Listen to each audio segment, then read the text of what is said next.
Good morning, good evening, and good afternoon, wherever you may be from around the world. And thank you for joining us for session 10 of the 24-hour Rule of Environmental Law celebration. My name is Matthew Baird. I'm the director of the Asian Research Institute for Environmental Law. And I've been in environmental law for 30 years. I can still remember, for me, Rio Declaration in 1992. But I also remember, from an environmental law perspective, thinking about some of the ideas emerging from the last panel, that my sort of first knowledge or decision that I wanted to be an environmental lawyer came in Australia when the Australian federal Labor government under Bob Hawke moved to save the Gordon Below Franklin Dam, which led to the Tasmanian Dams case. And they relied on the World Heritage Properties Convention and associated Australian legislation. And for me, that was a transformative moment in terms of environmental rule of law. And that case occurred in 1983. And so I was just finishing school, and I commenced law school shortly thereafter, and announced to everyone that I wanted to be an environmental lawyer. They wondered what I would then do with my life. And so it's very nice to be able to be here on a global environmental law event, talking with a number of others who chose that path in environmental law. Today, this session is going to look at the role of networks in environmental law and the rule of law in Montevideo 5, and how those networks can and have worked to preserve, protect, and defend the environment. And so we're very fortunate that our first speaker, Leroy Paddock, is going to talk about the role of INESI. He is in his second stint as a visiting scholar for the Environmental Law Institute. He was a visiting scholar from 1992 to 2002, working on issues related to the Clean Air Act, Acid Rain Program, and environmental enforcement issues. He's the co-editor of the ELI book on next generation compliance enforcement, and co-author of a March 2019 news article on citizen science. Lee's current work at ELI focuses on the International Network for Environmental Compliance and Enforcement. He serves as the managing director for the organization, for which the Environmental Law Institute is the host organization. He's also working with the Environmental Law Institute on the ELI George Washington University Law School Reimagining Environmental Law project. He continues to teach at George Washington Law part-time as a distinguished professorial lecturer on environmental law, and has recently published with Edward Elgar a book on advanced introduction to environmental compliance and enforcement. It's with a great pleasure I turn the video over to Lee. Thank you very much. Thank you very much. And I'm going to try to share screen. So let's hope this works well. And I believe we have the full screen up at this point. Yes, it's coming on. Yes, now. Thanks. Very good. So I, for the last 2 years, have been managing director of the International Network for Environmental Compliance and Enforcement that for the last 6 years has been housed at the Environmental Law Institute, which serves as a secretariat. But I have a long history with INES. I was involved in their first international conference held in the Netherlands, I believe in 1992. So a 30-year history with the organization, which has been an important part of my background on environmental enforcement, and an important contributor to the work that I've done in that area over many years now. All right, let's see, we got to advance slides here. And all right, there we go. So the mission of INES is threefold, at least. Certainly raising awareness of the importance of compliance and enforcement, and that's done through training programs, webinars, and the periodic international environmental enforcement conferences. developing networks for enforcement cooperation. So INEAS has been involved in the development of several regional networks and coordinates the work of several regional networks, and strengthening capacity to implement and enforce environmental requirements. All right. Whoops, sorry.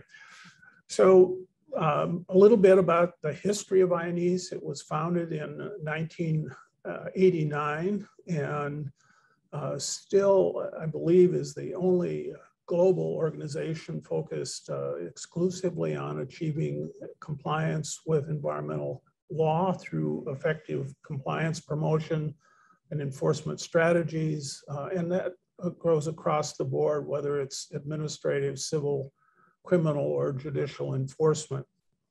It was founded jointly by US EPA and the Netherlands, what it was at the time, the Agency for Housing, Spatial Planning, and the Environment.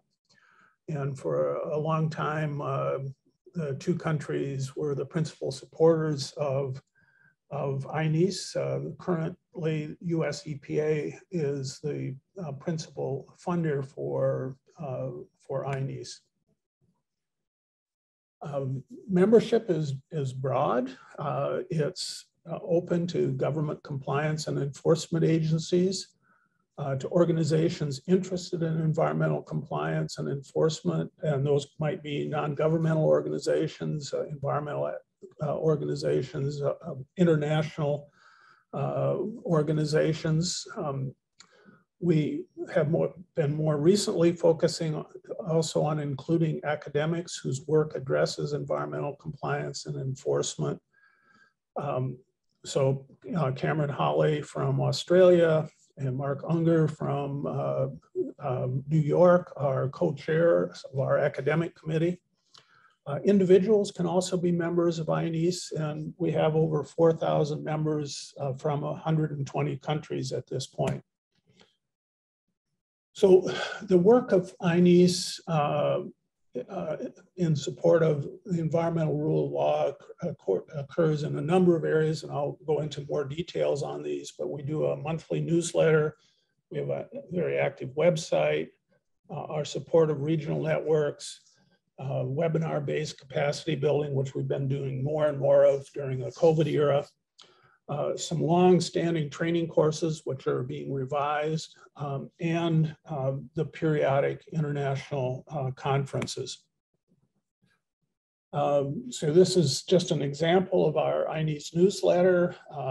It's a monthly newsletter, so anyone who's interested in signing up can either connect to INEAS on LinkedIn or send an email to the INEAS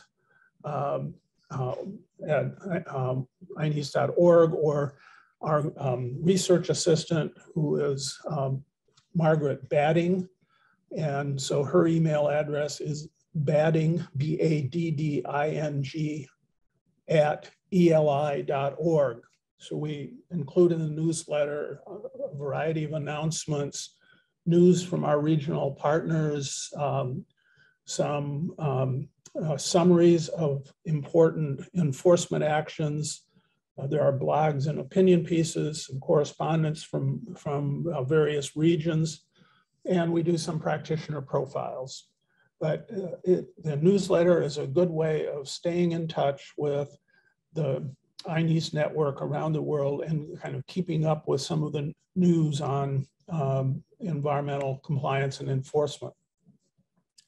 Website is INEAS.org, and it has a variety of resources, our videos of our webinars. We have an extensive enforcement bibliography and library. Announcements of conferences and programs are available on the webinar.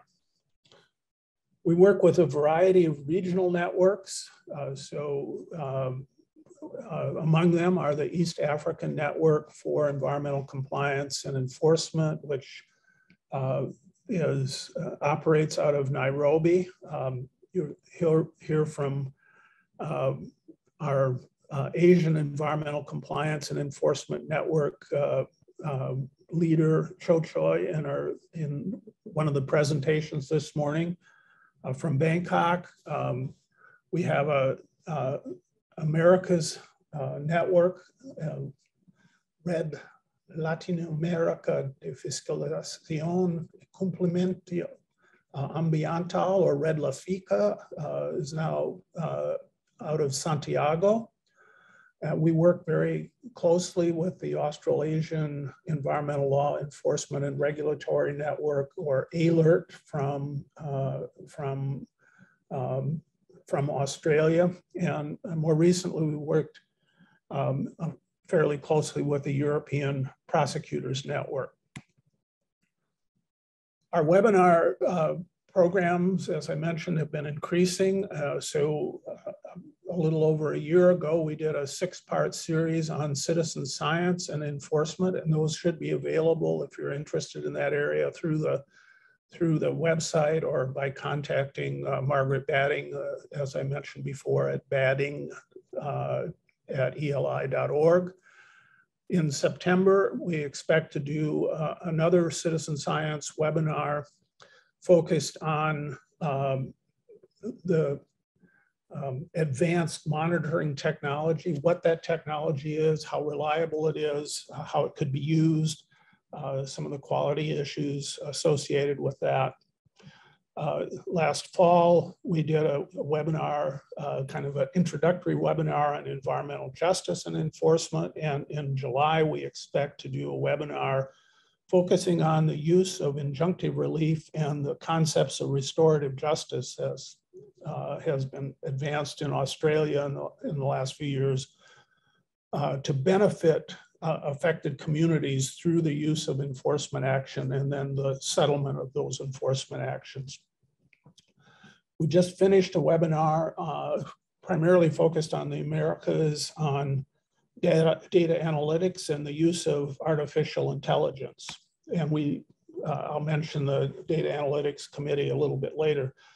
In the late fall and the winter, we expect to do webinars on enforcing climate legislation and drafting enforceable climate legislation, and working with Cho Choi from the Asian Network. And we expect towards the end of the year to do a webinar focusing on enforcing requirements of environmental impact assessment. We've had 2 longstanding training programs, one called the Principles of Environmental Enforcement, which has been taught for more than 25 years, I think. It's in the process of being revised at US EPA to update that program. And we've had a longstanding inspectors training program, which we hope to be able to revise and make available in Spanish for training in Spanish-speaking countries. We have historically, INES held international enforcement conferences about every 3 years. There was a substantial gap before the March 2019 joint conference in Adelaide with ALERT, but we hope to get back on the 3-year schedule again soon, with the possibility in the summer of 23 or perhaps 24 holding our next international environmental compliance and enforcement conference in Europe with the European Prosecutors Network. These provide really rare opportunities for the environmental compliance and enforcement community worldwide to meet each other, share best practices, get to know each other, and making it easier to communicate with each other post-conference. We have one community of practice that we have developed over the last several months, and that is focusing on the use of data analytics and environmental enforcement. Michael Enns from Environment Canada leads this community of practice, and we expect we'll be holding the next session of that community practice fairly soon. If this is an area of interest, again, let us know, contact Margaret, and we'd be happy to connect you with that community of practice. As I mentioned early on, we have an academic advisory, or academic committee now, which links academics interested in enforcement and with enforcement practitioners. They have arranged a small research grant for law professors in through the East Africa Network. And we have developed an enforcement bibliography that's on the INEAS website.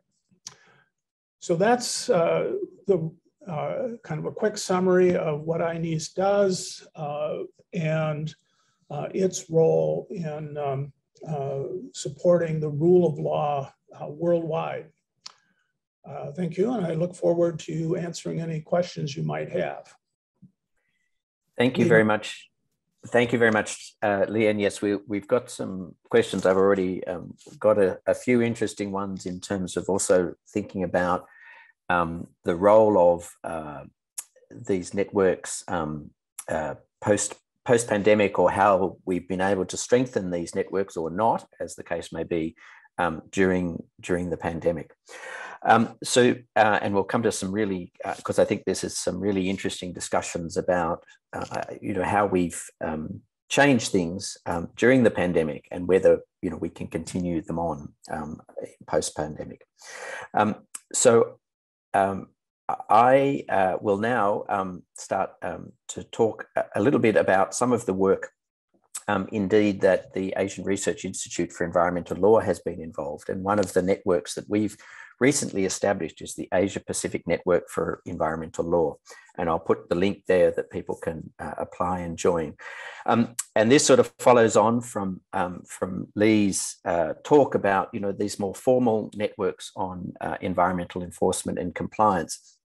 And in a few minutes, I'm going to show a short video from Impel, which is the European network, and Nancy Isserin in the previous session talked about this, and Lee mentioned it, and that will sort of explain some of the practical things that are done by these networks. The other thing I wanted to also introduce today is the role of the Asian Development Bank Environmental Law Champions Program, which has been going on for about 10 years. And that's become a network of environmental law champions throughout the Asia Pacific region, in particular, trying to focus on two sort of specific areas. One is environmental law academics and providing them with tools and support to keep teaching and to engage students, and also then to engage in policy. And the second one is the Asian Judges Network on the Environment, which is a more formal network between the Asian Development Bank and other partner organizations, including the United Nations Environment Programme, the IUCN Commission on Environmental Law, and various judiciaries within the Asia Pacific Network. And it's interesting to see these different levels and how they play into one another and how they work together to enhance and develop environmental rule of law. So I'm just going to start and show a short video that has been developed by the Environmental Law Champions Network, to highlight three extraordinary environmental law champions that are working on environmental law. So I hope you will enjoy this short video. Thank you.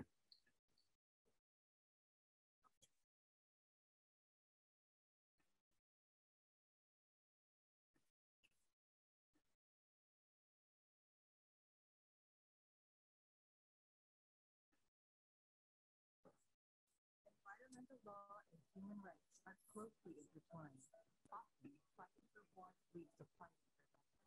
Such was the case for Surachai and Subapur from Law in Canada.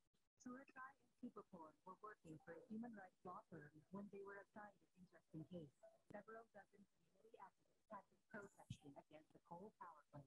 Many of them were charged by the police for trespassing and disorderly conduct. Some were facing years of jail time as a Law in 2001, one of Thailand's first organizations dedicated to empowering marginalized protecting their environmental rights through litigation and advocacy. In 2003, Impel took on a case of Pretty Creek, which would become a landmark environmental. Since the 1960s, toxic runoff from a local mining operation was polluting the creek, leading to rising cases of lead poisoning. With no funds for legal assistance, the villagers were powerless against continuing industrial pollution. With support from NLaw, the Lawyers' Council of Thailand, and other legal rights groups, the villagers filed and won 3 cases in a landmark wait at the Supreme Court. Compensation for more than 150 affected villagers and a restoration of the case. The case also set a precedent for court-ordered cleanups of industrial and mining toxic waste sites. This is just one of the stories of environmental law champions across Asia who are fighting and winning battles for people and the environment. These champions are making positive changes that will echo for generations. Join us in this movement as we work to develop and support the environmental law champions of tomorrow.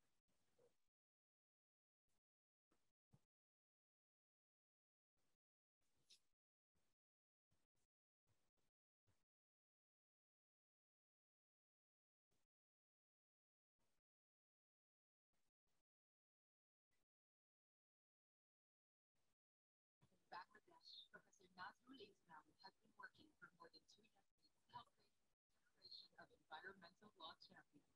Since 1999, he has promoted the study and teaching of environmental law. At the time, he was law school and practice for work.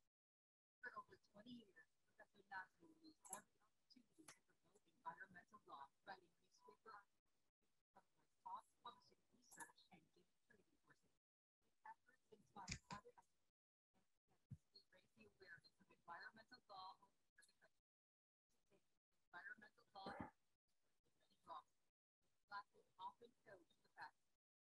These classes nurture new champions like Sayeda Viswana Hassan.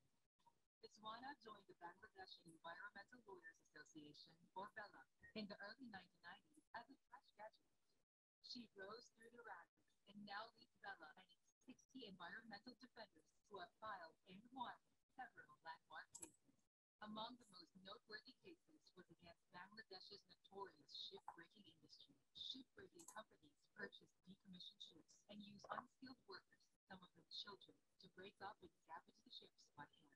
This causes severe contamination of shores and waters and leads to deaths, injuries, and diseases for the impoverished laborers. Viswana and her team filed petitions and cases to stop shipbreaking, bringing it to the Supreme Court. What began with temporary injunctions became the first case in Bangladesh that fined polluters. In 2009, Viswana and her BELA team won a judgment that temporarily closed 37 shipbreaking yards. Their cases led to new, more stringent regulations for the entire industry. BELA's legal victories continue to grow with each success and have gone so far as to help pass an amendment that enshrines environmental protection in Bangladesh's constitution. This is just one of the stories of the many environmental law champions across Asia who are fighting and winning battles for people and the environment. These champions are making positive changes that will echo for generations. Join us in this movement as we work to develop and support the environmental law champions of tomorrow.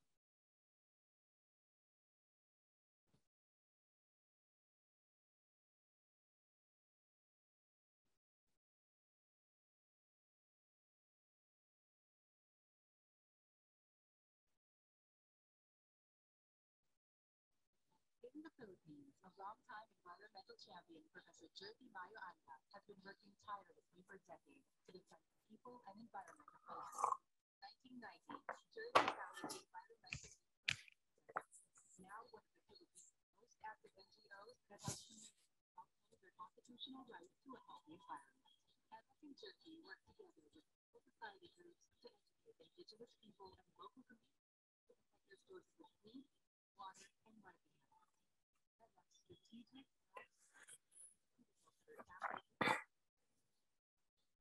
water policies, which could open doors for the easier passage of unsustainable. Undaunted by political pressure and powerful interests, Jersey worked with the Safe Palawan movement along with church and civic mobilized students, lawyers, researchers, and campaign for One Palawan. Together, they motivated tens of thousands of voters to keep Palawan as one in 2021. Record numbers of Palawan's people let their voices be heard and voted to keep Palawan unified as a single province.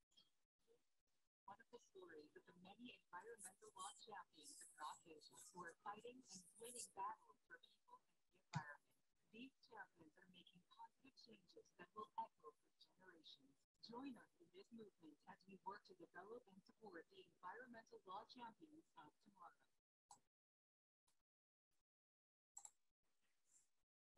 Thank you very much, and I'm sorry a bit about the volume. There was a bit of a technical issue there, and so the key thing about the environmental law champion video was also about how the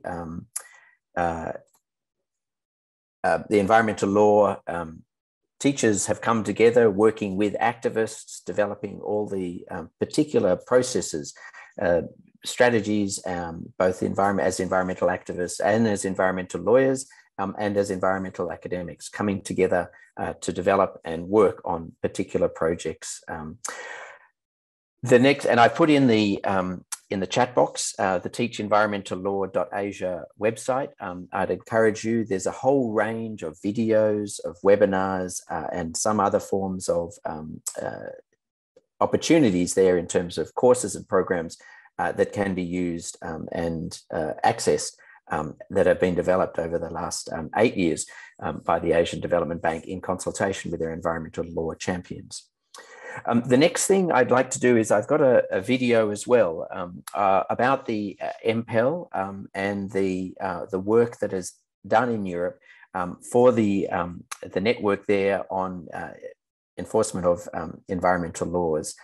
I'm just going to see if I can make sure that the volume is working and that the video is appropriate. So thank you very much. And I'm going to then start to share the screen with the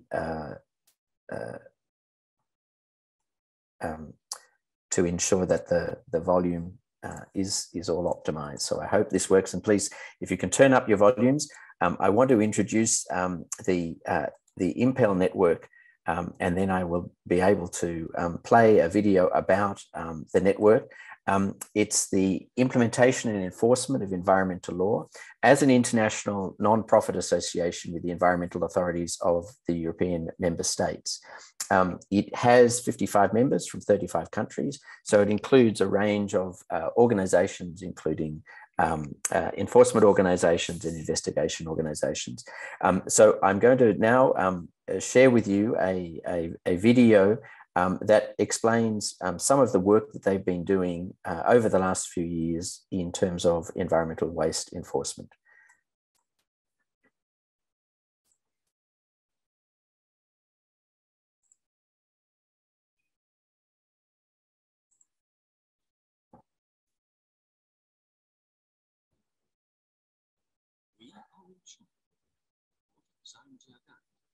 Customs check to shipment of tables and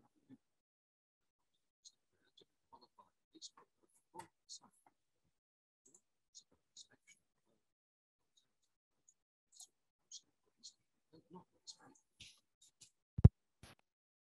Chinese customs check the shipment. During an investigation in the Netherlands about the export of contaminated waste paper, we found out that the destination was in Asia. Actually, it was household waste, which was not allowed to export from OECD to non-OECD countries. So we did an official request to the Chinese authorities. The waste, originating from different European countries, was shipped to China through the port of Rotterdam. Thanks to good international cooperation between the European and Chinese authorities, customs could intercept these 30 containers. Waste crime is an international business. The only way to combat it is to cooperate internationally. That's one of the reasons why the Impel Network was set up. The Impel Network is an international non-profit association of over 35 member countries and over 50 member organizations. The main value of Impel is to help to improve the practical implementation of European environmental law in countries. The network helps to bring together regulators and enforcers in organizations responsible for the environmental regulations and help them to share ideas, problems, and to come to solutions and to share good practices. Impel also cooperates with other organizations, such as the Asian Network and the Secretariat of the Basel Convention on the control of the transboundary movement of hazardous waste and their disposal. The ultimate goal of the convention is to make sure that wastes that pose a threat to the environment or to human health will be managed in an environmentally sound manner. And controlling such movements of waste across borders is really one of the main tools of the convention. So the enforcement entities, and that's what Impel is very unique about, it is bring those enforcement entities together to exchange within the European region on their experiences, to make sure they understand each other, that they know each other, that they have a harmonized understanding of the convention's terms, and that they work better together. So we really see them as the keepers of the convention in the field. Waste and the trans-frontier shipment of waste is just one of the 5 themes within the scope of Impel. The other themes are industry and air, water and land, nature protection, and cross-cutting tools and approaches. Horst Butter is chair of the expert team, Industry and Air. Under the expert team, Industry and Air, we decided to look at the challenges that are combined with the industry, the regulation of industry, and especially to the new IED, the Industry Emissions Directive. The Industrial Emissions Directive, also called the IED, sets out the main principles for the permitting and control of industrial installations. The Industry and Air Impel projects aim at better implementing the IED, with special regard to permitting participation of the public and increasing the efficiency and effectiveness of environmental inspections and surveillance. And this shall also be done in an equal way in Europe. And this is best done when you do a project, a long-running project on the IED, to work on these areas and to find good examples and good practice examples, and also to see how to put this best practices or good practices into a guidance book. And this is what we are already doing. The Integrated Risk Assessment Method, IRAM, is another example of the Impel tools. The team developed IRAM to support the permitting and enforcement of industrial installations. Is a tool that has been developed in different countries. Here in Pristina, Impel experts train environmental inspectors in the use of IRAM. IRAM supports inspectors and managers in setting priorities and the deployment of human resources. The main results of these trainings and these workshops was that people recognize the true value of the method. I think the IRAM is very interesting training. It's practical one, which give the good examples to the people which are already doing this work in the Ministry, Inspectorate and Permitting. The most important benefit of the tool is that the tool itself can be used for risk assessment of any kind of installation, in any kind of inspection, environmental inspection, in any member states of Impel. Of course, we have to adjust this tool to our needs, and because each country has specific criteria, so we have asked Impel experts to share their experience with us. The expert team, Water and Land, has 2 approaches. A traditional one, from Impel's point of view, to environmental protection, based on inspection and compliance promotion, and a relatively innovative one, which looks at environmental monitoring as an instrument to support the strategic planning required by framework directives. One example is over-extraction and illegal extraction of water. It's a very important project because of the decrease of the viability of water due to climate changes. And we are also trying to use the new technology for tackling this very important problem. And we are using Copernicus data and other satellite and also observation techniques. And so we are trying also to spread inside our members the use of this new technology. So we are proud to use that new technology in this very important area as a water or abstraction, but we are going also to use these technologies also in other areas of environmental protection.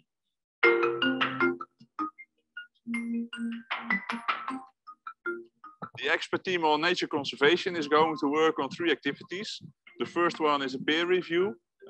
It's an audit with experts from different countries, visiting and hosting countries and making some recommendations on the way they execute their legislation. Second activity is a project on hunting tourism. We are going to organize a workshop and joint inspections. And the third activity is working on a digital exchange system for information between NGOs and authorities.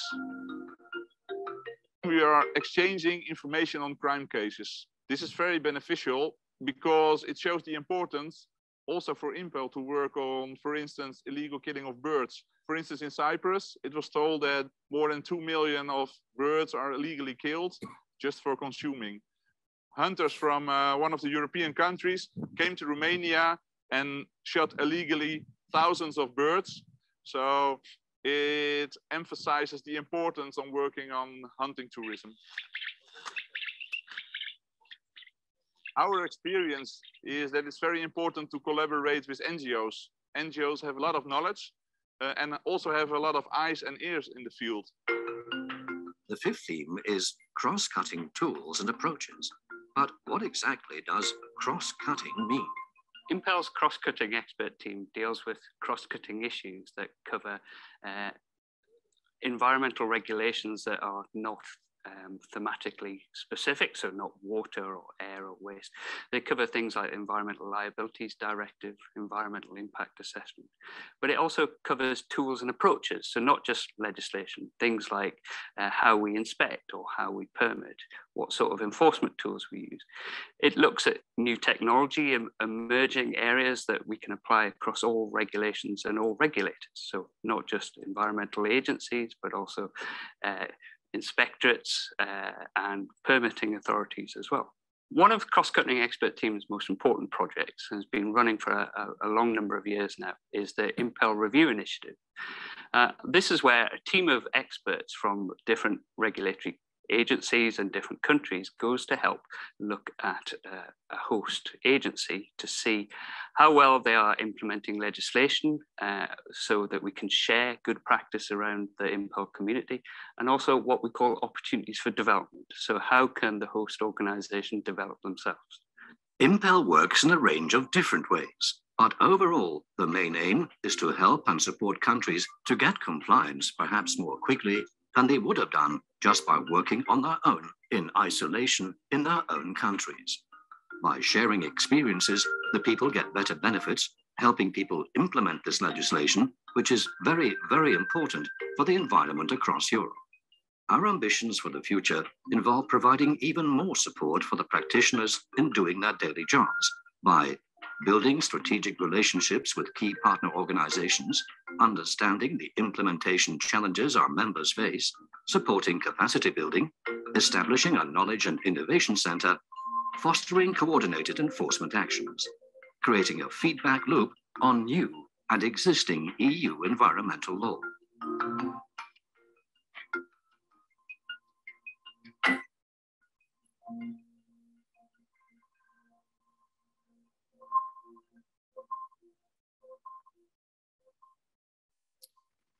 Thank you. I hope you enjoyed that video from Impel. I have had some messages that the ADB Environmental Law Champions video, there was some problems with the sound. So at the end of this session, we will then start to play that again to show you those Environmental Law Champions. So the last thing I wanted to mention is the Asia Pacific Network for Environmental Law. and this was something that developed out of the work that was already done. And I think you've probably heard it, well, if you were around for the first session many, many hours ago. This was discussed by the IUCN and Patricia Parkinson, who was one of the early founders of the Pacific Environmental Law Network panel. And we've also heard from the World Commission on Environmental Law as part of the IUCN. And so ARIEL, over the last 2 years, as we've had two environmental law conferences focusing on ASEAN. Our first one, we had 900 registrations, and our last one just the other month, we had 1,500 registrations for 3 days of conference, supported by the Asian Development Bank, UN Environment Programme, USAID Wildlife Asia, and many other supporting NGOs in the region. And as a consequence of that, we asked people if they'd like to join an environmental law network, and over 1,200 people identified that they would like to join some environmental law network to keep in touch with environmental law issues within the Asia Pacific region. And that's an initiative that's being launched and will be managed by ARIEL. And all of these things, I think, are really important because it shows that environmental law is moving right into the mainstream. The developments of environmental law cross-cut all other forms of rule of law issues, and certainly environmental governance. And I'll certainly put those links there for anyone who would like to join and participate within those particular areas. I'm now very excited to be able to introduce our next speaker, and she will actually talk within the Asian context on the role of networks, and in particular the Asian enforcement, those environmental compliance and enforcement network. And this is Chocho Divaporhikatukula, who is the program manager for the Asian Environmental Compliance Enforcement Network and has been contributing as a training event specialist at the Asian Institute of Technology. Chocho has an outstanding record of working with many different countries and government agencies in the 18 Asian countries, and including other organizations such as the Asian Development Bank, USAID, and the US EPA. The important thing is she works for the AECEN under the aegis of IGES. She has a Master of Science in Energy and Technology Management from Chulalongkorn University and an MA in Political Science also from Chulalongkorn University. It's with great pleasure that I would invite Chocho to start her presentation. Thank you, Chocho.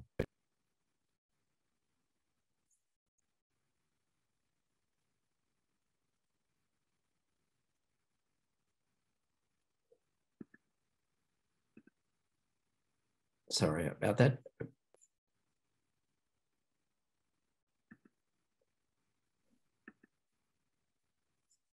Hi, Chocho, sorry about that.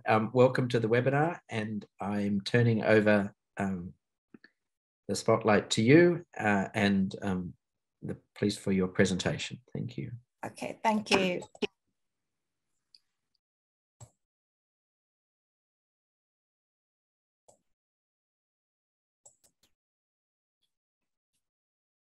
Matthew, can you hear me?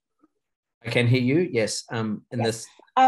Yeah, thank you very much, Matthew, for your kind introduction. Today, I'm going to present about the role of ASEAN in promoting good practices. Chocho, sorry, can I just, it's in presenter mode at the moment, so you might want to just do full screen if you can. Okay. Thank you. How do I do that? Sorry. Under the three dots, I think there's a, under the first slide, there's you see the half screen, and then there are the three dots, I think, you can click on that. Okay, wait. So I should hide it, or? Sorry. Sorry. That's it.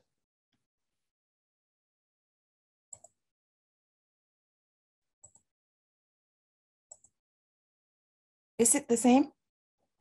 Yes, so yes, I think if you see those 3 dots underneath the palm leaf on the larger image, if you click that, you can, it's a circle with 3. So what do I have to choose? If you click on that, you should, I think that will turn it into a single image. Does it work now? Oh, I'm so sorry. Yeah, it's just the 3 dots. That's all right. We can. So wait, sorry.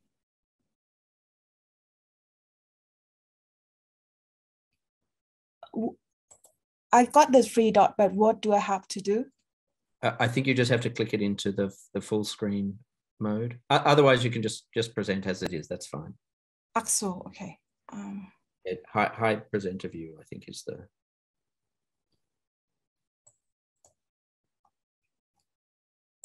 Okay, sorry.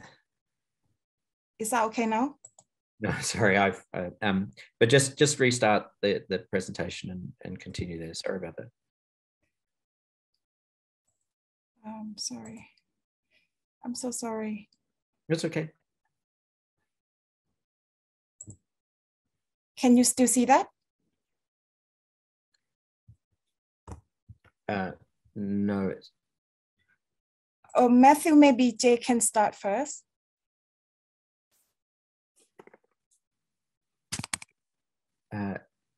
Sorry, could you just re-click the start presentation and share your screen. It should be okay.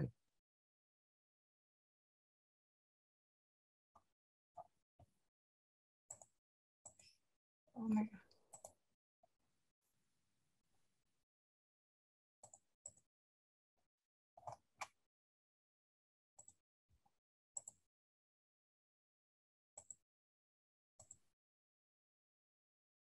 Yep, that's great. Thank you very much. Sorry about that. Thanks, Joshua.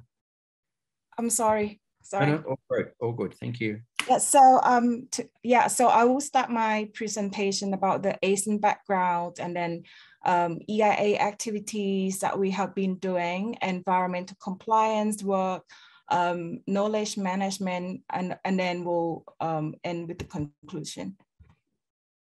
So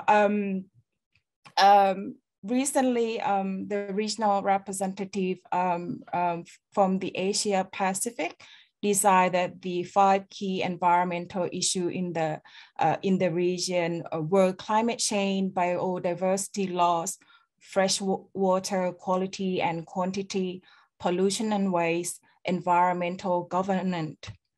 When we look at the ASEAN country, we can see that all of these issues were also identified as the key priority. So climate change is a massive threat to the region, but can't be solved by ASEAN alone. Biodiversity continues to be threatened, but the rate of loss may have slowed a little bit. Freshwater quantity and quality continue to degrade in highly urbanized and industrial area, but some progress has been made. Chemicals and waste management has shown marginal improvement in recent years, but much more needs to be done. Environmental governance can be characterized as massive amount of law, regulation, strategy, and action plans, but poor implementation. So what needs to be done? Improve environmental compliance and enforcement is urgently needed. So how can we do that? So so what is the potential solution to this? ASEAN is the one possible way that we can actually bring together best practices from not only one region, but also globally, to examine some of the problem and provide the solution. So ASEAN has currently 22 member agencies from 18 countries. It's actually basically a unique combination of the pollution control departments across those 18 countries, and then getting together and sharing best practices. And IGES, or the Institute for Global Environmental Strategy, has served as the secretariat of this network since 2012. So it's actually member-driven governance arrangement at the agency level, but rely heavily on member-to-member twinning, where we found that each country has some good practices that we can share with other countries. So they are able to twin countries together. You can see here that in ASEAN, we have such a wide range of experience, so we can share best practice across the region through peer-to-peer. So we have done this on a regular basis, where two member agencies get together and share clear work plans with milestone and tangible deliverable. We have a range of member agencies, not only from Asia, but also outside Asia, and strong relationship with US EPA, which has much to share with the ASEAN. Typically, for $50,000, we can run a very good program to help build capacity in the member countries. So, of course, twinning alone is not sufficient nor fast enough to fully address the capacity resource gap in Asia. So we are constantly looking for new ways to replicate successes and bring results to scale. And that's actually include developing toolkits and guideline, training and networking, task force knowledge management. Several of the countries actually have problem with trying to get smaller, medium enterprises to comply with the law. So what we have been able to do is that there is to establish the Compliance Assistance Center in a number of countries, where basically small and medium enterprise can come to those centers, find out about what their obligations are under the law and what kind of technology or solution might be suitable for their kind of industry. And they can do that without fear of being prosecuted. So they could say, I have got a problem, I'm discharging wastewater, what do I do with it? And then they actually find the solution. Apart from that, ASEAN has also been involved in EIA. So basically, we have a number of capacity building related activity through support from USAID and the Asian Development Bank. So ASEAN facilitated South-to-South cooperation to strengthen EIA capacity between the Laos, PDR, and Sri Lanka on the one hand, and Japan on the other. So this program was designed to provide hands-on learning opportunity for government officials in charge of EIA in Laos and Sri Lanka. It's also involved workshop in each of the country, and then a triangular workshop in Japan. So it covers specific need that each of the country had identified and provide good practices, for example. ASEAN also supported USAID Mekong Partnership for the Environment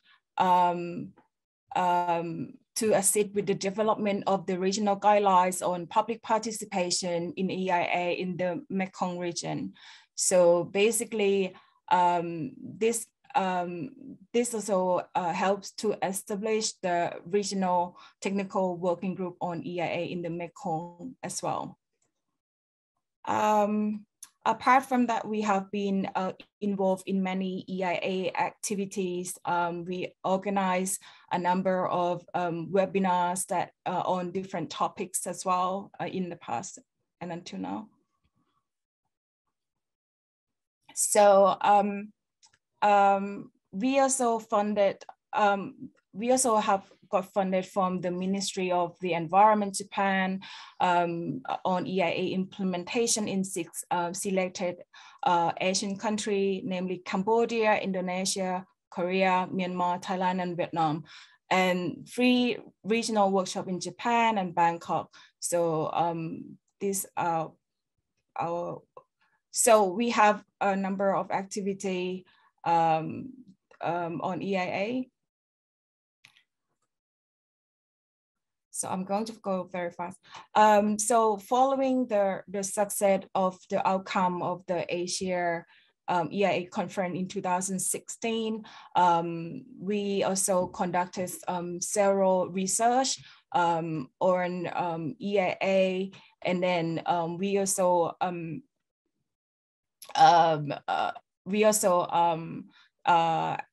established a developed series of EIA articles. So from 2017 to 2021, we actually circulated approximately 23 articles to the Asia EIA network on different topics. In terms of compliance and enforcement, we also had a number of events. For example, the next generation of compliance in Asia, regional workshop on strategy and practices for water pollution enforcement. And also regional forum on environmental compliance in industrial sector, workshop on environmental law, and also involved in the Asia Pacific Clean Air Partnership Joint Forum as well.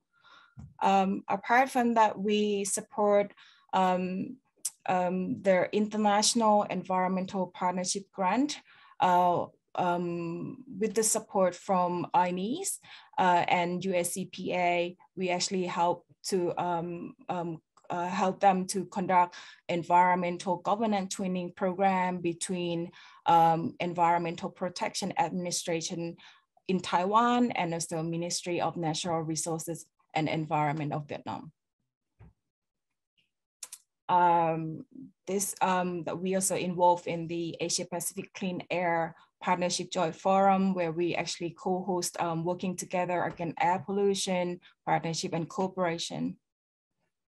Also last year, thanks to Matthew, we actually helped to co-host Environmental Law Champion Lecture Series 2021 with ADB and also the Asian Research Institute for Environmental Law on compliance and enforcement in environmental impact assessment, environmental crime and sentencing, with crime, case study, and ecocide webinar. Also last year and also now, we have been supporting national action planning in Thailand in collaboration with Stockholm Environment Institute and Climate and Clean Air Coalition with the assessment of the national action planning to reduce short-lived climate pollutant initiative for the government official in Thailand. We have also been working on revamping our website. This was actually our old website. So our new website will have, you know, a better look and that can attract more visitor and also have like several functions which we plan to launch second half of this year. So in conclusion, the consequences of poor environmental compliance and enforcement actually matter financially, economically, socially. So generally, we know what needs to be done. The challenge is to make sure that the necessary steps are taken. So ASEAN provide a ready-made network of officials dealing with environmental compliance and enforcement, but it needs sustained funding. Compliance Assistance Center may be the most effective, innovative approach in Asia Pacific, where heavy-handed enforcement and the rule will need to be undermined. So I will end my presentation there, and thank you very much for your attention. Thank you. Thank you very much indeed, Churchill. Appreciate that presentation. And in particular, I appreciate the being up at midnight indeed for being able to support us here. So thank you very much. If you're able to stay on a little bit, then we could have some questions, but I also understand if the time clicks. So thank you again very much for that that presentation about the important work that is being done in Asia. I'm next very pleased to be able to introduce John Pendergrass, who's the Vice President of Programs and Publications for the Environmental Law Institute. He leads the Policy and Research Policy Division, which conducts legal and policy researches and analysis of pressing environmental and natural resources issues in the US and globally. He also leads the Institute's educational programs, numbering more than 100 each year. And many of those are available on the website. You can also join the Institute to access all of the materials and information. He is involved also with the Institute's Publications Division, which produces the Environmental Law Reporter, the Environmental Forum, and many books and publications. And he manages a staff of 35 lawyers, scientists, and other professionals, plus visiting scholars and other volunteers. He's researched and written on a broad range of legal and policy issues, focusing on what works in practice and how to improve the implementation of law. He was among the first to address improving legal and administrative mechanisms. Okay, we can stop there now, Matthew. So he is a great networker. He is also really powerful in environmental law. So Jay, the video is yours, and the bio is well on the ELI website. So thank you very much indeed. Thank you. It's a pleasure to be here. I see a few longtime colleagues and friends, so it's great to be a part of this. And just to remind anyone who may not be totally familiar with the Environmental Law Institute, we talk of ourselves as a think and do tank. We were formed in 1969 at the beginning of the environmental the sort of the renaissance of environmental law in the United States, with the federal government taking a larger role in it. So we've been around for more than 50 years, working on these issues. We adopted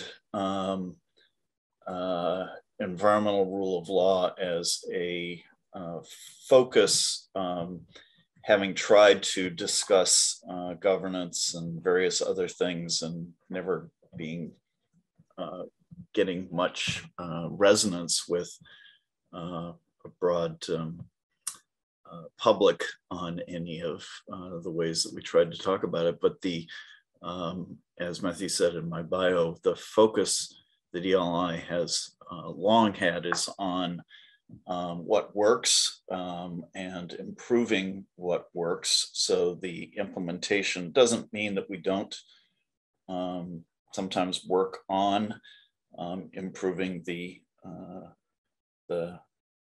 governing rules. We do that when necessary, but the implementation of the rules is a long time and major focus of the Environmental Law Institute.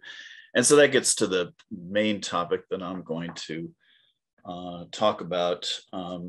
Starting in 1989, ELI has had a focus on judges as key arbiters of the environment, the rules, and the implementation. A judge, after receiving ELI's annual award for lifetime service to environment, noted that judges do not know much, if anything, about the environment, about environmental law, and challenged us to educate judges about environmental law. And so we started doing that. and created a judicial education program that started in the United States, but within 2 years expanded internationally and working with different countries to educate their judges about environmental law. And about 5 years ago, we had a couple of people who knew about the program come to us and note that we were really missing an important piece, and that is the science, and particularly the science of climate change. We'd always included some of the science and economics, but had been focused on environmental law for most of that time. So we created what we call the Climate Judiciary Project, which is educating judges about the science of climate change. And I don't think I need to tell anyone here about that climate change is the most urgent priority of our time. But it's also important to note that judges have a critical role in our response to that, holding various actors accountable for meeting their commitments, assuring that the rules that have been established are followed. So the judges are a key element, and they've been really kind of left out of a lot of the education. A lot of more and more cases nowadays are involving raising questions of the science of climate change, and judges need to understand the basics of the science and to understand that it is a fast changing field. Not to put too fine a point on it, but the science of climate change is a relatively new field, and it has been evolving rapidly since most judges finish their education, and it continues to move very fast. So the Climate Judiciary Project is delivering case relevant consensus science to judges. We rely on the consensus reports, such as the IPCC reports, the U.S. National Climate Assessment, and we have recruited some of the leading climate scientists, particularly those that have been involved in those consensus reports, but also ones who are good communicators about this, along with some experts in the climate litigation to provide context about the what judges are likely to see. We started this program in 2017, really got moving in 2018. And so we have conducted in-person seminars ranging from short slots and regularly scheduled judicial meetings to multi-day programs. Obviously, with the pandemic, we moved to doing things as virtual seminars. We've designed a specialized climate science curriculum that is designed for judges. As I said, using the leading scientific experts on topics, we've asked them to draft modules for the curriculum, it will talk about the basic climate science, where it is, and then put it into context of different categories of cases. We also have recently embarked on a really deep dive into some of these issues with a Judicial Leaders in Climate Science program. This is a, I guess we call it a force multiplier. The idea is to get some judges from particular jurisdictions. Right now, this is focused in the US. Having them get more detailed information, which they then can talk about with their colleagues as judge to judge about this. So the Chief Justices of 23 different jurisdictions in the US, states, and territories nominated judges to be part of a year-long program to do this. So the idea is developing trusting relationships within the group and with the scientists who are presenting the material. So this is something where we're trying to develop more of an in-depth relationship. As I said, we started in the US with this program, as we did with the judicial education program as a whole, but we are in the process of expanding it internationally, because this is a global challenge, and judges from jurisdictions around the world, it's going to be important for them to understand the science as well. We did discuss this at the climate change conference of the parties in Glasgow. Had a very good reaction to it, and trying to now determine what are the most effective ways to get the message out. We're working to identify other partners to align ourselves with, and how we can potentially link up with existing initiatives. We have worked with various of the international organizations in the past, and we'll be planning to do something similar with this. It is a long-term program. We feel like in the first few years it's been successful. We've reached hundreds of judges at this point, but we want to get that to be into the thousands, because of the importance of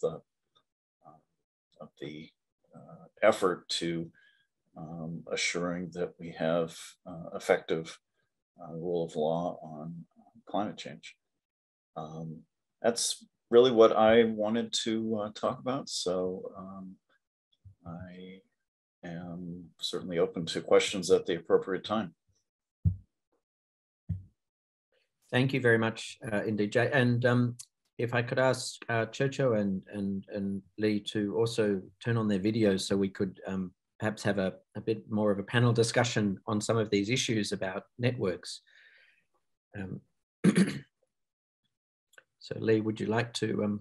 Yeah, I'm trying to turn my video on, but it says unable to start video for some reason. So same as mine. Is there some? Did you turn the video off for us on your end? I'll see if our tech people can help with this, but we can hear you, which is important. Yeah. So we'd like to be seen, but we can be heard. So I'm just seeing if I can ask you to, I don't know, getting a link. Yes, that worked. Great, okay.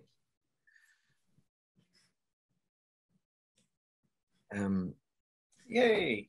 That's it, great. So thank you very much. I'm just going to put you all, we're going to put you all into the spotlight.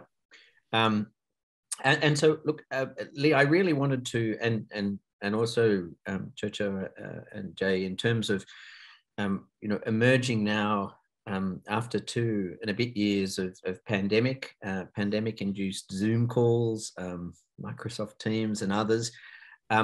How do you think that has impacted on the strength or the building of these networks, in particular, I guess not just in terms of the from the environmental enforcement and compliance issues, but also in terms of opportunities to reach more judges or more people with the work that you're doing. And Chocho, you also mentioned those webinars that were done last year, and I'm going to put the links to those webinars in the chat box so people can see those. So I just, first of all, I guess, Lee, in terms of, from the pandemic, what were the lessons we learned about networks, and what do you think is going to be the post-pandemic consequences of how we organize ourselves?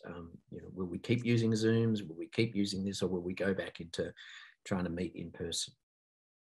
Yeah, so I had of course, INES had the interesting experience that we held our last in-person conference in March 2019, and we were all trying to figure out were we actually going to get home from Australia at the time. But talk about this from a couple of different perspectives, because the academic institutions like I work with at George Washington also experienced the same thing, and other organizations like the American Bar Association section on the environment are dealing with these issues. I think number one, we've learned a lot about how we can reach out to people in more than one mode, and I think we'll see more hybrid type events that are able to reach more people than can afford to come to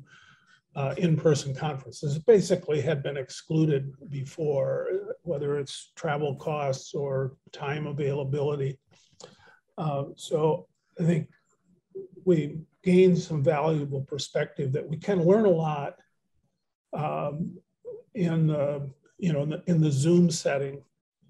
But I think we also fully understand that there are lots of value to in-person interactions. I think we knew that before, but we know it more than ever, that those in-person interactions are critical for lots of other softer things like building relationships, understanding issues better.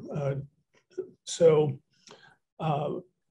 my sense is that we're going to do, we need to get back to in-person in a way that's appropriate in a climate change world, because there's some value to that just can't be gained any other way. But we're going to use hybrid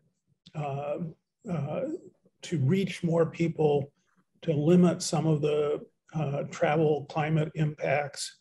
And we need to figure out over the next couple of years what's the optimal mix of those types of programming.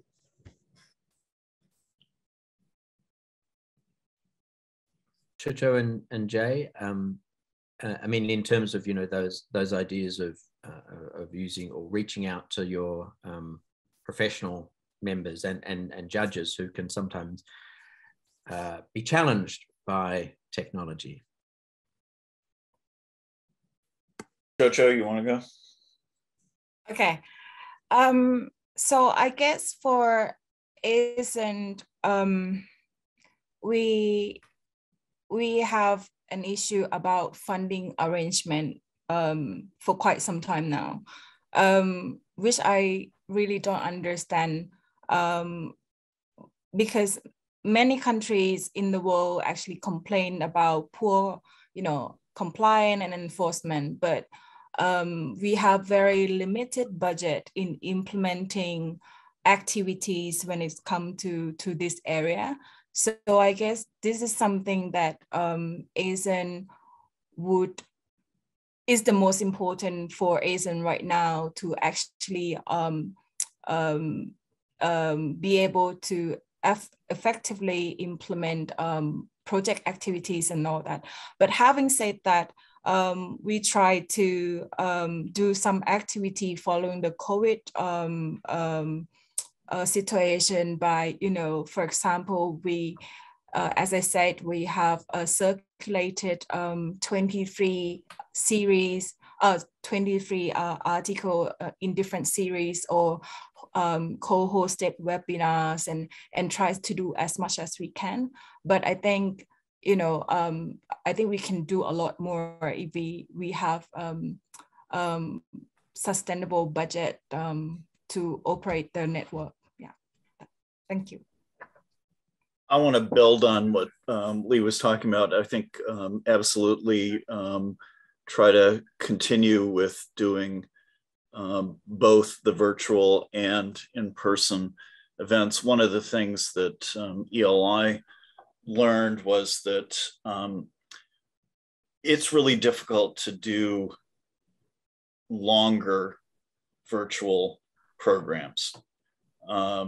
We have some natural experiments. We have a regular seminar series, sort of lunchtime seminars. They're an hour and a half. Pre-COVID, they were 2 hours with some networking time, but the content is about an hour and a half. So now with webinars, they're an hour and a half.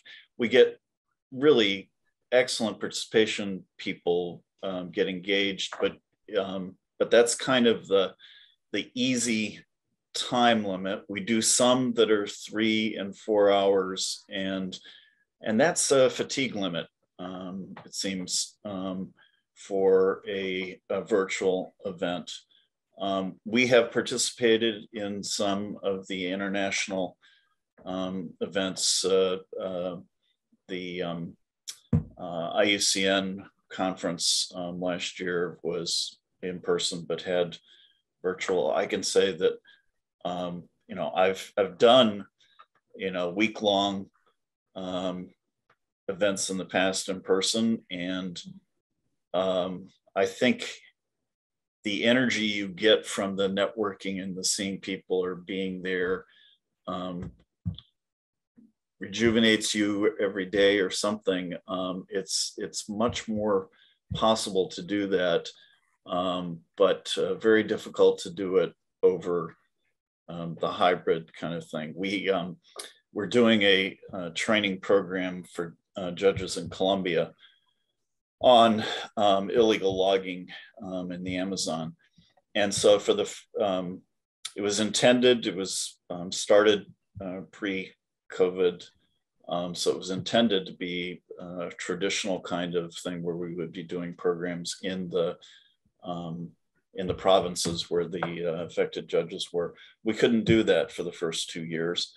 So we did a series. We were able to reach a much larger number, but we also saw that the judges did not stay with it for the entire program. So we reduced the length of the programs.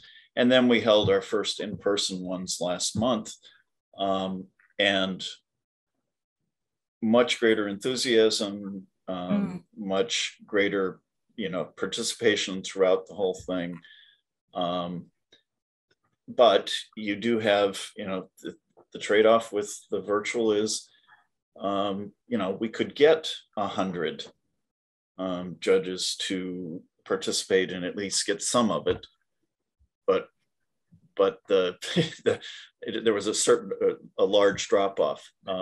So figuring out what those trade-offs are, and how to do the best, as Lee said, of doing both. One other note from, because right before the pandemic, I began developing an online NEPA course. And that was kind of revelatory to me in a variety of ways. It doesn't apply so much to panels and webinars, but if you're trying to do training courses, the idea of doing hour-long lectures in a virtual setting just doesn't do it. We were told very directly by the curriculum design folks, you need to do 15 or 20-minute lectures. Then you need to do things that are exercises or other kinds of things, because attention span, once you get beyond 20 minutes or so, really drops off fast. Now you can do multiple short lectures, but it really tells you a lot about how to design programs to kind of maximize the effectiveness of the lecture material versus other kinds of work that you might do in the classroom. Yeah, I find that very interesting. And again, having done a lot of work with environmental law lecturers and training, and we try to work out, how you can get a lot of material, but that 20-minute time frame, online seems to be, where people can really focus, and then you need some engagement. It's always a challenge because then people often slip back into the idea of a 50-minute lecture.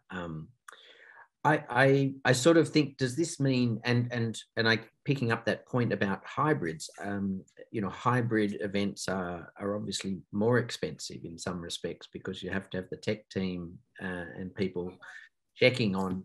Will we stay with hybrid, or do you think within our networks we're going to keep going with certain webinars or certain types of training online and then move to in person? Or do you think, Jay, I know you think that we're going to keep going with this hybrid model, but that does create some extra costs. I think with the Stockholm conference currently going on or starting this week in Stockholm, the Stockholm Plus 50, the use of hybrid does increase those costs, and as Chocho said, some of this cost is a challenge for supporting networks. So what do we think? Are we going to divide in specific things? Are we going to have seminars and webinars, or are we going to just use whatever tools we have? Chocho, did you? Okay, so I have actually been involved in a number of training programs, both in person and also when it was done virtually.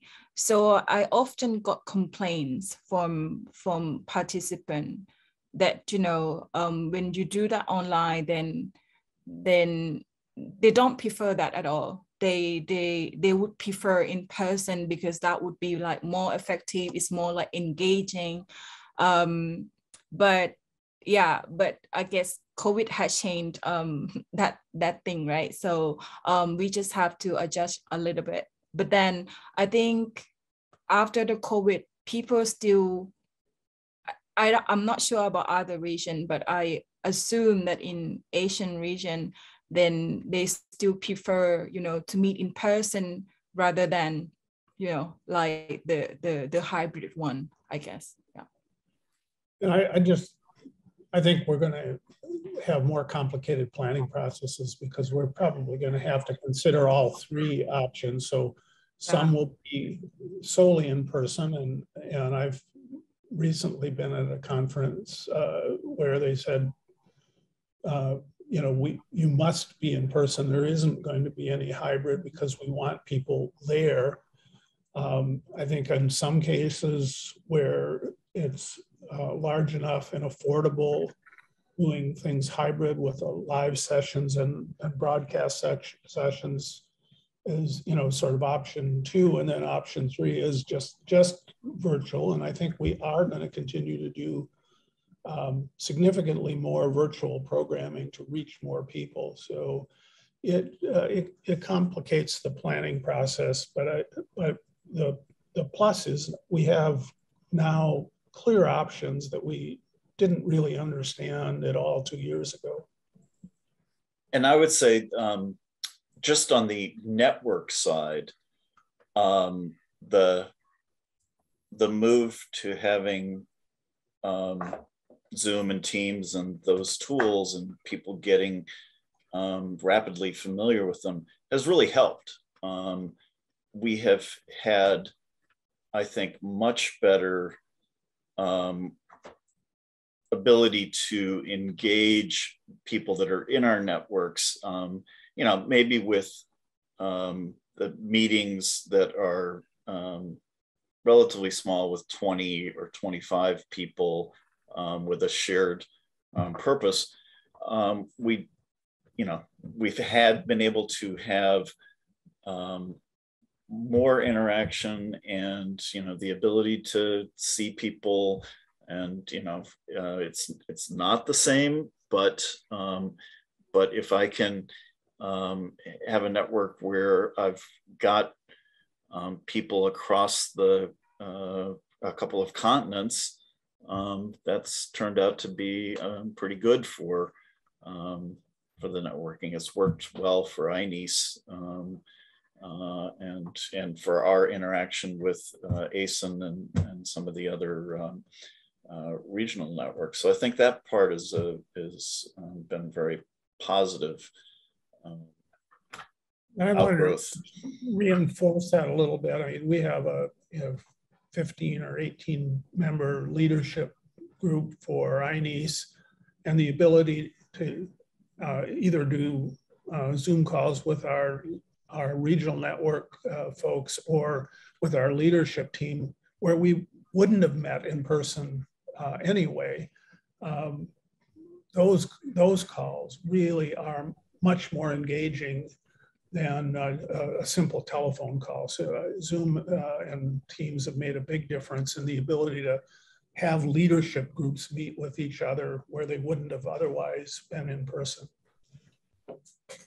I mean, I sort of hear that idea that, you know, it's the technology we can use, and then we just have to work out. I mean, as Chocho says, you know, there's something about being in a room with people exchanging ideas and thoughts and practical, you know, tips and helps that still is very important, especially for environmental compliance enforcement. I also think that, you know, it's interesting that even with the, you know, post-pandemic Build Back Better, I still haven't yet seen a great deal more commitment or support for, you know, enforcement and compliance issues. You know, there's still this, and this is something that I know that Montevideo 5 is looking at. It's obviously very important because compliance and enforcement of those environmental, you know, rule of law issues is very important. And so, Jake, can I just also, just on that sort of environmental rule of law, you know, ELI partnered to produce the book on environmental rule of law, and certainly one of the take-home messages that I got from that book was, A, we've got a lot of environmental laws, and B, we're not enforcing those environmental laws as much as we could, and obviously in terms of compliance and enforcement for pollution or any form of environmental crime, it seems that we could do a lot more. How do we use our networks to do a bit more in compliance and enforcement? And of course, Lee, you're always welcome to put in a plug for your book as well. So, well, I mean, that's really a focus of ELI and INEAS. ELI is the secretariat for INEAS, and you know, it's building the capacity, it's the networks, and helping people, you know, understand how to do some things together. But it's a struggle. It's always has been, but something that we, I think that this technology can help, but it's not going to be kind of the magic thing, but rather the people working together on it. You know, and my experience in Minnesota is when I was in the Attorney General's office and looking at our enforcement program has sort of been the marker for a lot of my career. And that was, we did a lot of diagnostic work. So instead of just saying, well, we need a new environmental law or we're not doing enforcement, we went back in and looked very closely at what kind of enforcement is being done, where are there gaps, what are the tools that can be used, how can we design tools that are both effective and acceptable to the larger public. And that resulted in a fairly substantial series of law changes in Minnesota. Things like, you know, dealing with disposal of trash. Litter laws weren't working, so we did field citations, and the legislative auditor looked at that 2 years later and said, number of field citations dramatically increased, so we're getting better enforcement. We had, we didn't have administrative penalty authority, and this is very reflective of what happened to in England. We were relying on misdemeanor criminal penalties or civil litigation, and there was a big gap. No penalties under $10,000 in the state at the time, and so we targeted an administrative penalty authority for those lower level violations. We looked at you know, different tools like supplemental environmental projects and auditing. So I think one possible way of looking at this going forward, and it's just kind of off the top of my head, is one of the things that might be useful is developing some really in-depth diagnostic tools to look at where are gaps, what are the laws that are available, what's the receptivity of legislators to new approaches, how are they working in other places, and utilize that kind of approach to try to make advancements in compliance and enforcement. And so, Chocho, in terms of your members, you know, within Asia, what are they sort of coming to you and asking for help in organizing? I mean, what's their main sort of priority? I like to give an example. So, for example, Lee, I think you probably recall that INES on ELI actually supported Vietnam through the twinning program in in developing environmental governance for Vietnam.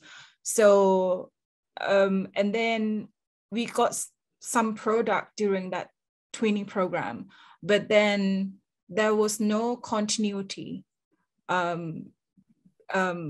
because they need further support. They need to strengthen their capacity building.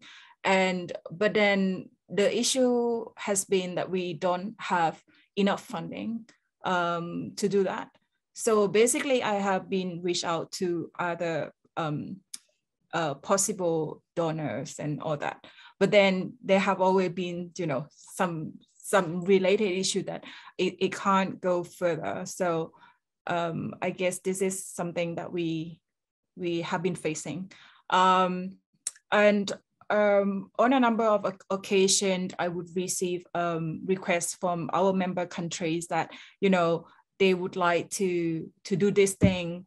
Would it be possible to twin with this country? But then again, we don't actually have the budget. We have to look for that all the time. So I think this is something that is not really feasible. But then when we kind of like offer whether this can be done virtually or something, then, the interest or enthusiasm became like less because I guess it's not very effective. Yeah. I think that's a general, you can generalize that point, Chocho, to one of the things that I think we've seen, and Lee and I have worked on various of these things, is consistency. Whether it's in staffing within enforcement agencies or the funding that you're talking about for assistance. We just had a history, for the past 50 years of going up and down in funding, staffing, and there really needs to be a consistent attention to the basics of enforcement, making sure that people who are doing this work get some training about how to do it, use the diagnostic tools so that they can focus the efforts on the issues and the places where it's going to be most effective. Unfortunately, yes, I remember the twinning program, and it seemed to have great promise, and as you say, then you don't get the follow through. Well, go ahead, Jay. Oh, I was gonna. There was a question or comment in the chat from somebody from Peru about how to get the training, and I mean, this is the training for climate science is something the ELI is doing. I will note it to the Director of Judicial Education, but it is something that with some increased funding that ELI has received and is looking for to expand the program internationally, going to, and I think really countries that have the greatest need will probably be focusing on the global South. Hopefully there'll be an opportunity to work with Peru and some of our other countries in Latin America. I was just going to briefly say, in the 90s and early 2000s, one of the things I helped do is set up regional enforcement networks around the US, and we had 4 of those. And at the time, they had very consistent funding from the federal government as well as from member states. And there was clear value in those kind of long-term opportunities to increase training where individual states couldn't afford to do the training on a one-on-one basis. But if you were working with 20 states and with some support for the federal government, you could have consistent training over time. Now, that funding also dried up eventually, except for in the East and the West in the country. But the idea of doing diagnostics, having consistent funding, and consistent follow-up is clearly an area that, if we could find the right funder base, it could really advance the rule of law and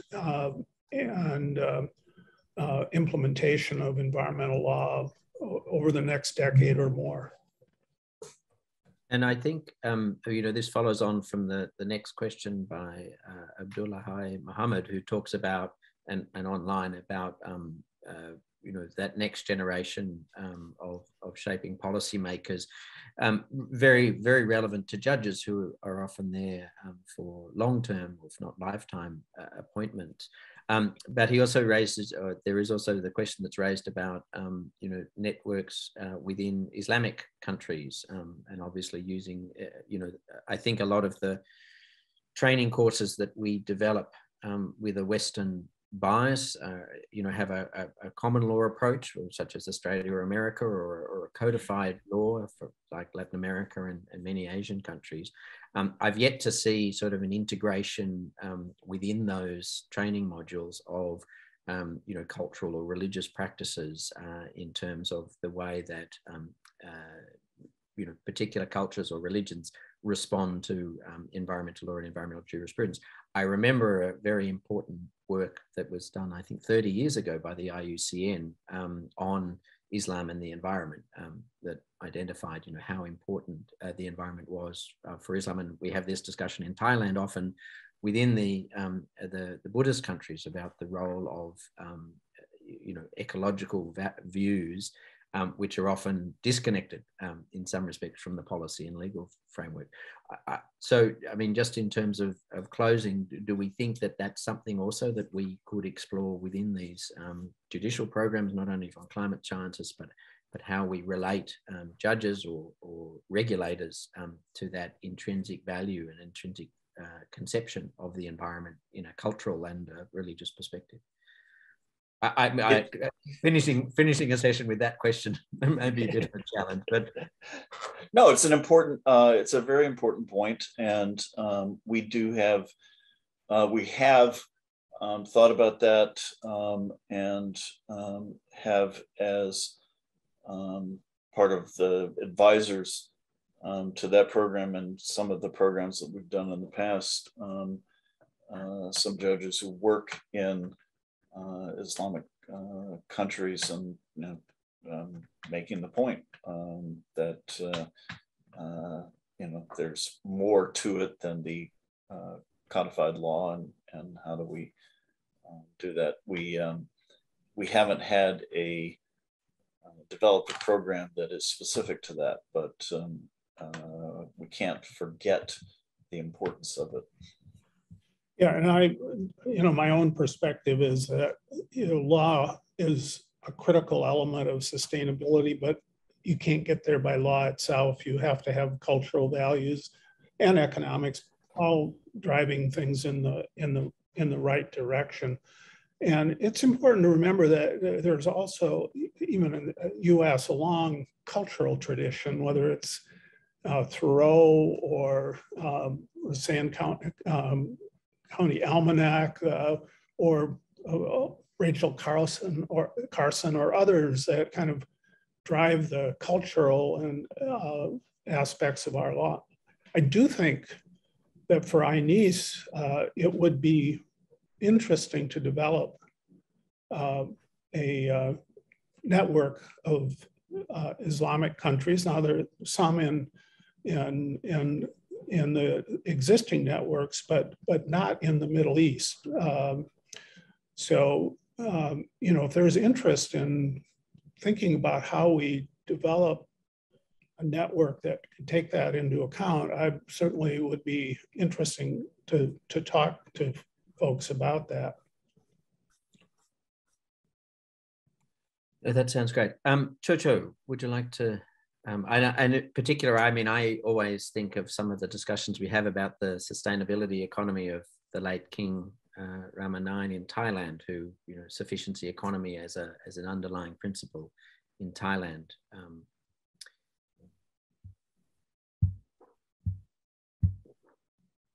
So, final thoughts, Chocho?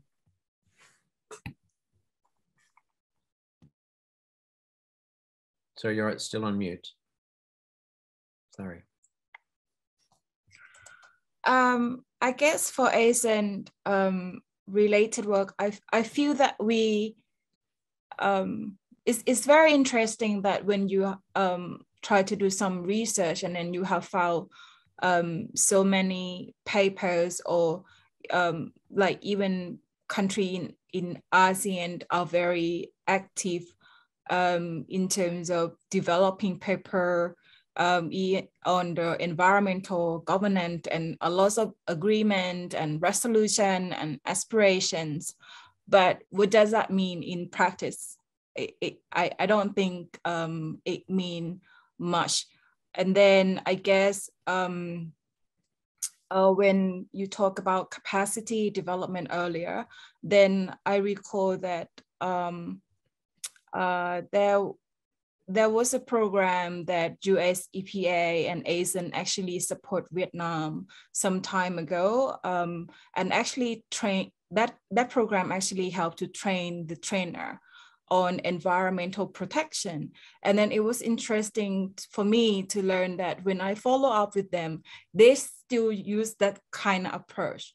And I guess if we have something like that, like consistent, because it started since 2009 and they have to be doing it. Even that environmental thing was already expired. I guess something like this, if we can do and then can replicate it, I think it will make our work more effective. I guess in Asia, it's just like everything is on the shelf.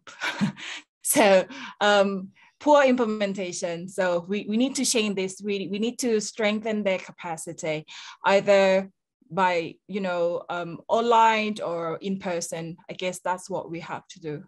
Yeah.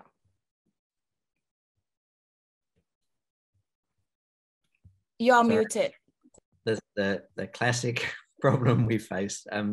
We are muted. A line that will go down in our dictionaries. So look, can I thank Lee Paddock, Jay Pendergrass, Chocho.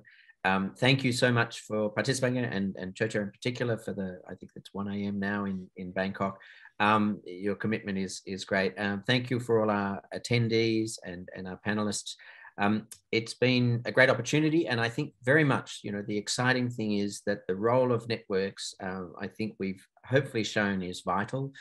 Networks produce enormous benefits in terms of bringing the environmental rule of law, both in some theories, but also in practice. And it's interesting things like training judges on climate change science that can assist in transforming the way judges can respond not only to climate change, but issues of pollution, odor issues, and issues of biodiversity loss as well. So thank all our panelists. Greatly appreciate the opportunity and the time that you've given us today. In closing, I would just like to welcome you all to session 11 and session 12, which are our last two sessions that are focused on Latin America and the Caribbean, and then the conclusion.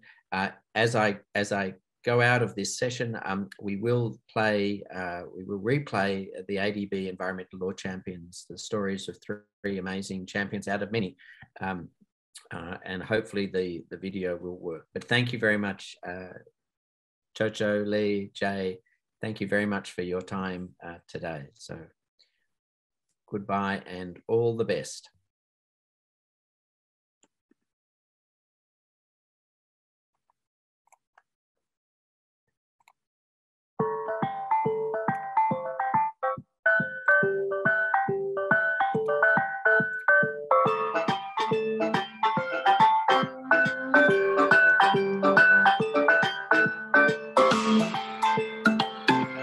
Environmental law and human rights are closely intertwined. Often, fighting for one leads to fighting for the other. Such was the case for Surachai and Supapon from Law in Thailand. Surachai and Supapon were working for a human rights law firm when they were assigned an interesting case. Several dozen community activists had been protesting against the coal power plant. Many of them were charged by the police for trespassing and disorderly conduct. Some were facing years of jail time. As a result, they formed Law in 2001, one of Thailand's first organizations dedicated to empowering marginalized communities, protecting their environmental rights through litigation and advocacy. In 2003, Law took on the case of Clitty Creek, which would become a landmark environmental case. Since the 1960s, toxic runoff from a local mining operation was polluting the creek, leading to rising cases of lead poisoning among the residents. With no funds for legal assistance, the villagers were powerless against the continuing industrial pollution. With support from Law, the Lawyers Council of Thailand, and other legal rights groups, the villagers filed and won 3 cases, including a landmark win at the Supreme Court. The rulings included compensation for more than 150 affected villagers and a restoration of the creek. The Clitty Creek case also set a precedent for court-ordered cleanups of industrial and mining toxic waste sites. This is just one of the stories of the many environmental law champions across Asia who are fighting and winning battles for people and the environment. These champions are making positive changes that will echo for generations. Join us in this movement as we work to develop and support the environmental law champions of tomorrow.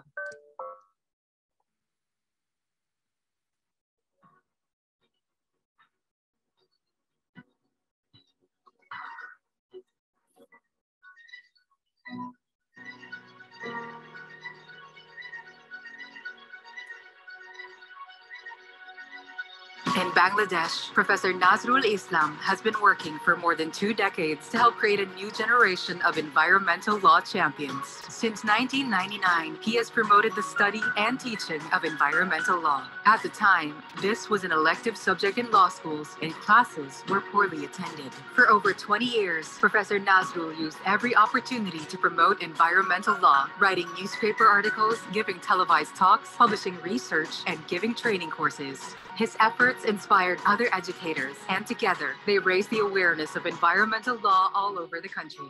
Today, environmental law is mandatory in many law schools, with classes often filled to capacity. These classes nurture new champions like Sayeda Rizwana Hassan. Rizwana joined the Bangladesh Environmental Lawyers Association, or BELA, in the early 1990s as a fresh graduate. She rose through the ranks and now leads BELA and its 60 environmental defenders who have filed and won several landmark cases. Among the most noteworthy cases was against Bangladesh's notorious ship-breaking industry. Ship-breaking companies purchased decommissioned ships and used unskilled workers, some of them children, to break up and scavenge the ships by hand. This causes severe contamination of shores and waters and lead to deaths, injuries, and diseases for the impoverished laborers. Rizwana and her team filed petitions and cases to stop shipbreaking, bringing it to the Supreme Court. What began with temporary injunctions became the first case in Bangladesh that fined polluters. In 2009, Rizwana and her BELA team won a judgment that temporarily closed 37 shipbreaking yards. Their cases led to new, more stringent regulations for the entire industry. BELA's legal victories continue to grow with each success and have gone so far as to help pass an amendment that enshrines environmental protection in Bangladesh's constitution. This is just one of the stories of the many environmental law champions across Asia who are fighting and winning battles for people and the environment. These champions are making positive changes that will echo for generations. Join us in this movement as we work to develop and support the environmental law champions of tomorrow.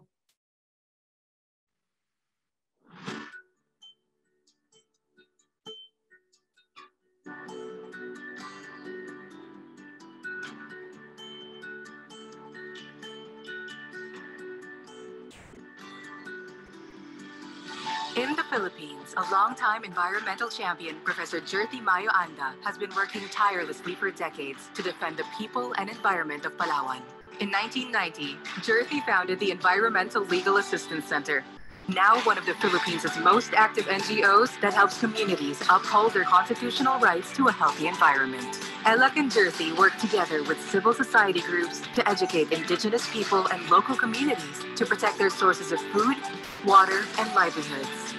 Elak's strategic grassroots approach was critical to their campaign to stop the planned division of Palawan into 3 smaller provinces, which could open doors for the easier passage of unsustainable, exploitative projects. Undaunted by political pressure and powerful interests, Jerthy worked with the Safe Palawan movement along with church and civic leaders to mobilize students, lawyers, researchers, and community leaders to campaign for One Palawan. Together, they motivated tens of thousands of voters to keep Palawan as one. In 2021, record numbers of Palawan's people let their voices be heard and voted to keep Palawan unified as a single province. This is just one of the stories of the many environmental law champions across Asia who are fighting and winning battles for people and the environment. These champions are making positive changes that will echo for generations. Join us in this movement as we work to develop and support the environmental law champions